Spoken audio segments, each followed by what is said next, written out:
गया दोस्तों, तो मोहाली में खेले गए ऑस्ट्रेलिया के खिलाफ पहले वनडे मुकाबले में आया टीम इंडिया के युवा विस्फोटक बल्लेबाज शुभमन गिल का सैलाब। ताबड़तोड़ अंदाज में बल्लेबाजी करते हुए चौके छक्कों की बारिश के साथ गिल का बल्ला जम के गरजा और अपने ही अंदाज में बल्लेबाजी करते हुए 10 गगनचुंबी छक्कों की मदद से जड़ दिया पहले वनडे मुकाबले में सबसे तेज तर्रार विस्फोटक शतक। तो वही दोस्तों, लक्ष्य का बचाव करते हुए टीम इंडिया के तेज गेंदबाज जसप्रीत बुमराह ने अपनी कातिलाना यारकर गेंदबाजी से ऑस्ट्रेलियाई बल्लेबाजों के उड़ाकर रख दी परखच्चे और एक के बाद एक कंगारू बल्लेबाजों को पूरी तरह से धाराशायी करते हुए पहले वनडे मुकाबले में दे दी उन्हें क्रिकेट इतिहास की सबसे शर्मनाक हार। नमस्कार दोस्तों, स्वागत है आपके अपने पसंदीदा क्रिकेट चैनल क्रिक अबूबो में। दोस्तों, इस वीडियो में हम आपको हाल ही में भारत और ऑस्ट्रेलिया के बीच मोहाली में खेले गए पहले वनडे मुकाबले की पूरी रोमांचक हाईलाइट आपको दिखाने वाले हैं। लेकिन दोस्तों, वीडियो में आगे बढ़ने से पहले अगर आप भी शुभमन गिल और ईशान किशन में से किसे टीम इंडिया का सबसे विस्फोटक और खूंखार बल्लेबाज मानते हैं, अपनी कीमती राय कमेंट सेक्शन में जरूर बताएं। वीडियो पसंद आए तो इसे लाइक करके चैनल को सब्सक्राइब जरूर कर दे। तो दोस्तों, आगामी वनडे वर्ल्ड कप को देखते हुए भारत और ऑस्ट्रेलिया के बीच 3 वनडे मैचों की रोमांचक सीरीज खेली जा रही है। यहाँ पर दोस्तों कंगारू टीम भारत दौरे पर आई हुई है, जिसमें दोस्तों पहले वनडे मुकाबले के लिए टीम इंडिया की कमान सलामी विकेटकीपर बल्लेबाज केएल राहुल के कंधों पर सौंपी गई। तो वही दोस्तों, कमिंस ऑस्ट्रेलिया के लिए कप्तानी करते हुए देखे गए थे। दोस्तों, इसके बाद दोपहर 1:30 बजे टॉस किया जाता है और ऑस्ट्रेलिया कप्तान टॉस जीतकर पहले बल्लेबाजी करने का फैसला करते हैं। तो वही दोस्तों, टीम इंडिया को गेंदबाजी करने का न्योता दिया जाता है। दोस्तों, आपको बता दें कि पहले 2 वनडे मुकाबले के लिए टीम इंडिया की फाइनल प्लेइंग 11 में 4 बड़े बदलाव देखने को मिले हैं, जहां पर दोस्तों सीनियर खिलाड़ी विराट कोहली, रोहित शर्मा, हार्दिक पांड्या और कुलदीप यादव को पूरी तरह से आराम देकर युवा बल्लेबाज ऋतुराज गायकवाड़, तिलक वर्मा, सूर्य कुमार यादव और प्रसिद्ध कृष्णा को खेलने का मौका दिया गया है। दोस्तों, इसके बाद नेशनल एंथम किया जाता है और मुकाबले की शुरुआत की जाती है। यहाँ पर दोस्तों कंगारू टीम के लिए टीम के 2 धाकड़ ओपनर बल्लेबाज मिशेल मार्श और डेविड वार्नर मैदान पर आते हैं, जिनके कंधों पर टीम को ठोस शुरुआत देने की जिम्मेदारी होती है। तो दोस्तों, टीम इंडिया के लिए पहले ओवर की गेंदबाजी करने के लिए टीम इंडिया के सबसे तेज तर्रार गेंदबाज जसप्रीत बुमराह आते हैं, जहां उनका सामना होता है मिशेल मार्श से। और शुरुआत में जसप्रीत बुमराह के द्वारा शुरुआत की 5 गेंदें एक सटीक लाइन लेंथ के तहत फेंकी जाती हैं और बिल्कुल भी हाथ खोलने का मौका नहीं देते।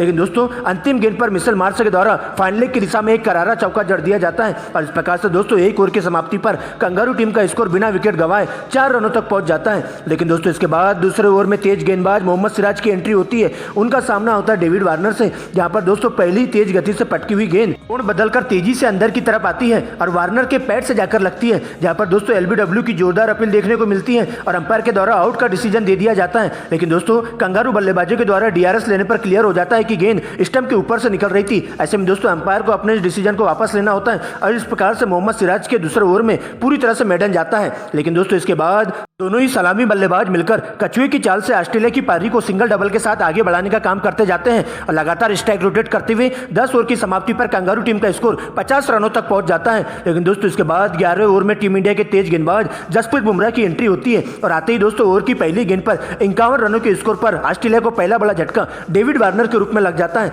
जहां पर दोस्तों डेविड वार्नर बुमराह की यार्कर गेंद पर पूरी तरह से चारों खाने चीत होते हुए क्लीन बोल्ड हो जाते हैं और 26 रनों के निजी स्कोर पर उन्हें पवेलियन का रास्ता नापना पड़ता है। लेकिन दोस्तों, इसके बाद आगे की पारी को संभालने के लिए कैमरन ग्रीन मैदान पर आते हैं, जहां पर दोस्तों शुरुआत की 4 गेंदों में पूरी तरह से बीट होती हुई दिखाई देते हैं। लेकिन दोस्तों, इसी ओवर की अंतिम गेंद पर बुमराह घातक गेंदबाजी करते हैं और गेंद बल्ले का बाहरी किनारा लेते हुए सीधा विकेट कीपर केएल राहुल के दस्तानों में चली जाती है और इस प्रकार से कैमरन ग्रीन 5 गेंदों में बिना खाता खोले ही पवेलियन की ओर लौट जाते हैं। लेकिन दोस्तों, इसके बाद नए बल्लेबाज के रूप में मार्नस लबुशेन आते हैं और मिशेल मार्श का बखूबी साथ देते हुए चलते हैं, जहां पर दोस्तों दोनों ही बल्लेबाज पारी को आगे बढ़ाने का काम करते जाते हैं। जहां 15वें ओवर की पहली गेंद पर सिराज को लबुशेन रिवर्सिप के माध्यम से चौका जड़ देते हैं और अगली गेंद पर सिंगल लेकर मार्श को स्ट्राइक देते हैं, जहां पर दोस्तों ओवर की अंतिम फुलटॉस गेंद पर मिशेल मार्श करारा गगनचुंबी छक्का लगा देते हैं और इस प्रकार से मात्र 48 गेंदों में ही अपना अर्धशतक पूरा कर लेते हैं। लेकिन दोस्तों 50 पूरी होने के बाद दोनों ही बल्लेबाज तूफानी अंदाज में बल्लेबाजी करते हुए देखे जाते हैं, जहां पर दोस्तों सबसे पहले मिशेल मार्श अपने हाथ खोलते हुए दिखाई देते हैं और टीम इंडिया के तेज गेंदबाजों पर पूरी तरह से कहर बनकर टूट पड़ते हैं और देखते देखते दोनों बल्लेबाजों के बीच में 100 रनों की अटूट साझेदारी पूरी हो जाती है।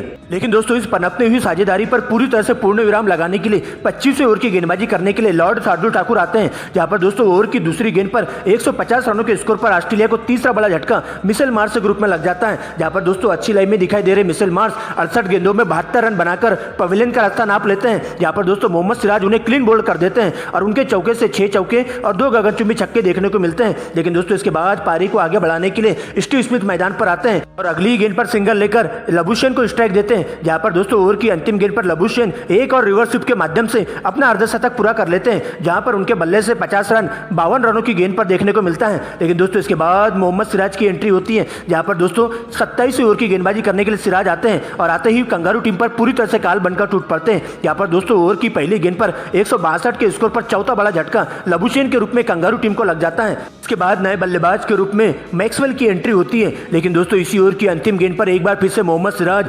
155 किलोमीटर की रफ्तार से यार्कर गेंद पटकते हैं और स्टीव स्मिथ को चारों खाने चीत करते हुए क्लीन बोल्ड कर देते हैं। जहां पर स्टीव स्मिथ 4 गेंदों में बिना खाता खोले ही पवेलियन का रास्ता नाप लेते हैं। लेकिन दोस्तों इसके बाद मैक्सवेल का साथ देने के लिए स्टोइनिस मैदान पर आते हैं, जहां पर दोस्तों आते ही दोनों बल्लेबाजों के द्वारा धुआंधार अंदाज में बल्लेबाजी की जाती है और ताबड़तोड़ अंदाज में चौके छक्कों की बारिश के साथ पारी को आगे बढ़ाने का काम करते हैं और लगातार स्ट्राइक रोटेट करते हुए ऑस्ट्रेलिया के लिए बहुमूल्य रन जोड़ने का काम करते जाते हैं और देखते देखते कंगारू टीम 200 रनों के पार पहुंच जाती है। दोस्तों इसके बाद 40वें ओवर में मोहम्मद सिराज की पहली गेंद पर करारा प्रहार करते हुए गेंद को दर्शक दीर्घा में 6 रनों के लिए भिजवा देते हैं और इस प्रकार से दोस्तों मैक्सवेल 38 गेंदों में ही अपना धुआंधार 50 पूरी कर लेते हैं। लेकिन दोस्तों इसके बावजूद भी दोनों ही बल्लेबाजों का क्रम इसी अंदाज में जारी रहता है और धुआंधार अंदाज में बल्लेबाजी करते हुए 250 रन स्कोर बोर्ड पर लगा देते हैं। लेकिन दोस्तों इसके बाद 43वें ओवर की गेंदबाजी करने के लिए सर जडेजा की एंट्री होती है, जहां पर दोस्तों पहली 2 गेंदों पर 2 रिवर्स स्वीप के माध्यम से मैक्सवेल 2 चौके जड़ देते हैं। लेकिन दोस्तों इसी ओवर की अंतिम गेंद पर सिंगल को डबल में कन्वर्ट करने के चक्कर में मैक्सवेल जल्दबाजी कर बैठते हैं और उन्हें 57 रनों के निजी स्कोर पर रनआउट होकर पवेलियन का रास्ता नापना पड़ता है। जिसके बाद दोस्तों